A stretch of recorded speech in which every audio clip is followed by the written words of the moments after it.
ये विद्यार्थियों, हिंदी साहित्य BA तृतीय वर्ष की कक्षा में आपका स्वागत है।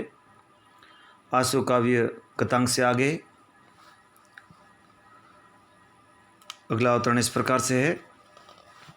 विष प्याली जो पीली थी वह मदिरा बनी नयन में, सौंदर्य पलक प्याले का अब प्रेम बना जीवन में। मादकता से आए तुम, संज्ञा से चले गए थे, हम व्याकुल पड़े बिलखते थे उतरे हुए नशे से। पिछले काव्यांश में भी हमने देखा था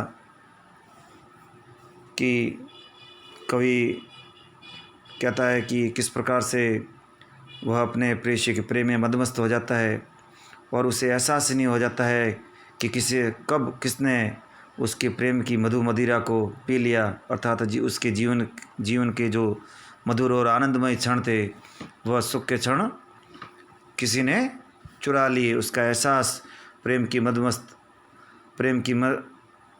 की खुमारी में उसे इसका अनुभव ही नहीं हो पाया। उससे आगे अब हम देखते हैं कि किस प्रकार से कवि के जीवन में उसके प्रेमी के आगमन से एक मधुरता और उल्लास आनंद का माहौल हो जाता है उसके जीवन में, और अचानक से किस प्रकार से वह प्रेम उसके जीवन से विलोप हो जाता है। विष प्याली जो पीली थी वह मदिरा बनी नयन में, सौंदर्य पलक प्याले का अब प्रेम बना था जीवन में। विष प्याली जो पीली थी वह मदिरा बनी नयन में। मदिरा अर्थात शराब।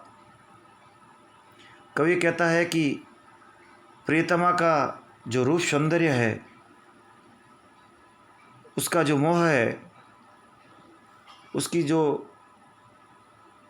बाह्य जो एक इंद्रियों द्वारा जो अनुभूति जो प्राप्त करते हैं, उसको कवि विष की प्याली के समान कहता है।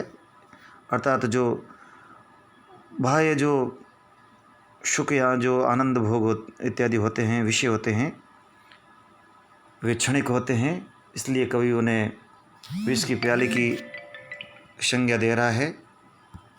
कवि कहता है कि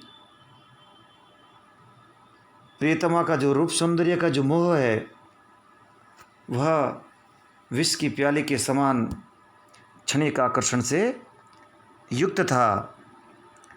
इसी कारण उस क्षणिक प्रेम को कवि विष की प्याली की संज्ञा दे रहा है। और विष को पीने से भी, धतूरा आदि विष को पीने से भी व्यक्ति मस्त हो जाता है। उसे एहसास नहीं हो पाता है कि उसके साथ में क्या घटित हो रहा है। तो कवि उस प्रेम को या उस बाह्य सुख को, उस इंद्रिय अनुभूति को विष की प्याली के समान मान रहा है। विष की प्याली जो पीली थी वह मदिरा बनी नयन में। वह बाह्य सुखानुभूति की जो विष की जो प्याली थी, उसके बाह्य रूप सौंदर्य की मोह रूपी जो विष की जो प्याली थी वह क्षणिक आकर्षण से युक्त थी। और कवि कहता है कि उसके परिणाम स्वरूप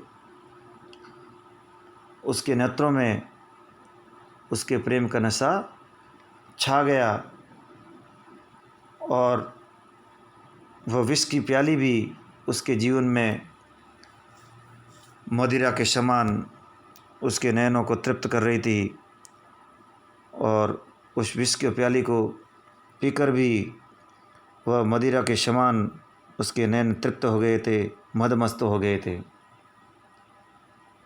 कवि के कहने का आशय या जो आंतरिक भाव ये है कि जो प्रारंभिक जो प्रेम होता है वह उसका स्वरूप इंद्रिय स्वरूप होता है, भौतिक स्वरूप होता है, लेकिन धीरे धीरे वह जब प्रगाढ़ हो जाता है तो वह आध्यात्मिक या आत्मिक रूप धारण कर लेता है, उसका स्वरूप आंतरिक हो जाता है। सौंदर्य पलक प्याले का अब प्रेम बना जीवन में। पलक रूपी प्याले से वो उसके सौंदर्य का पान कर रहा था, और वही प्रेम अब उसका जीवन बन चुका था, वही प्रेम उसके जीवन का आधार बन चुका था। कवि आगे कहता है, मादकता से आए तुम, ये बड़ी महत्वपूर्ण पंक्तियाँ हैं परीक्षा की दृष्टि से। मादकता से आए तुम, संज्ञा से चले गए थे। यहाँ दो स्थितियाँ, मादकता, नशे में मस्त हो जाना। जब मादकता होती है या जब व्यक्ति नशे में होता है तो जो बाह्य जो गतिविधियाँ होती है या सांसारिक जो गतिविधियाँ होती है उसका एहसास उस नशे करने वाले व्यक्ति को नहीं होता है। और दूसरा शब्द आया है संज्ञा। संज्ञा शब्द यानी चेतना या होश। मादकता से आए तुम, संज्ञा से चले गए थे। कवि कहता है कि उसके प्रेयसी के आगमन से उसके जीवन में मादकता छा गई थी। वह उसके मधुर प्रेम के रस का पान करके मदमस्त हो चुका था। समस्त सांसारिक जो गतिविधियां हैं उनसे वह दूर हो चुका था। उनसे दूर वह केवल प्रेयसी के प्रेम में मदमस्त था। लेकिन ये जो मादकता अधिक दिनों तक नहीं ठहर पाती है। मादकता से आए तुम, संज्ञा से चले गए। लेकिन जब प्रेयसी उसके जीवन से चली जाती है, उसके जीवन से दूर हो जाती है, तो उसके जीवन की जो संज्ञा है, उसके जो होश हवास है, उसकी जो सुध-बुध है, वह भी उस प्रेयसी के जाने के साथ में, वह भी उसके साथ में चली जाती है। अर्थात प्रेयसी के जाने से उसका जीवन भी संज्ञाहीन हो जाता है। हम व्याकुल पड़े बिलखते थे उतरे हुए नशे से। जब व्यक्ति जब नशे में होता है तब उसके साथ में क्या क्या हो रहा है, अच्छा हो रहा है, बुरा हो रहा है, उसका ज्ञान उसे नहीं होता है। लेकिन जो ही उसका नशा उतरता है तब उसे ज्ञात होता है कि उस नशे के दौरान उसके साथ में क्या क्या हुआ। कहीं उसके साथ में कुछ बुरा घटित तो हुआ है, तो उसका ज्ञान भी उसे नशा उतरने के बाद होता है। तो उसी प्रकार से जब कवि की प्रेयसी उसके जीवन से चली जाती है तो उसकी जो मादकता, उसके प्रेम की जो मादकता है वह भी दूर हो जाती है, और कवि की जो चेतना है, वह उसकी जो सुध-बुध है, वह भी प्रेयसी के साथ ही चली जाती है। और उस दशा में कवि अपने आप को बड़ा ही असहाय पाता है और व्याकुल होकर वह बिलखने लगता है। जिस प्रकार से नशा उतरता हुआ व्यक्ति अपने साथ में जो बुरा घटित होता है, उसी के समान वह भी व्याकुल होकर बिलखने लगता है। तो यहाँ पर कवि अपने प्रेयसी के आगमन से किस प्रकार से उसका जीवन प्रभावित होता है, और इन काव्यांशों में उसके प्रेयसी के उसके जीवन से विलोप हो जाने से या उसके चले जाने से उसके जीवन पर किस प्रकार का प्रभाव पड़ता है, उसको यहाँ पर दिखाया गया है।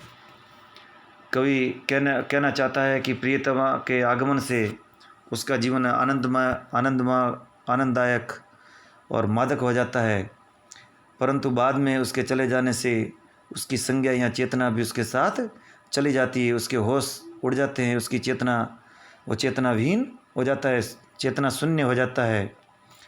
एवं प्रेमी जीवन के चले जाने से उसके जीवन में उस विरहव्यता से वह व्याकुल हो जाता है, बिलखने लगता है, रोने लगता है, और प्रेम का जो मादक जो नशा है वह भी चूर चूर हो जाता है, वह टूट जाता है।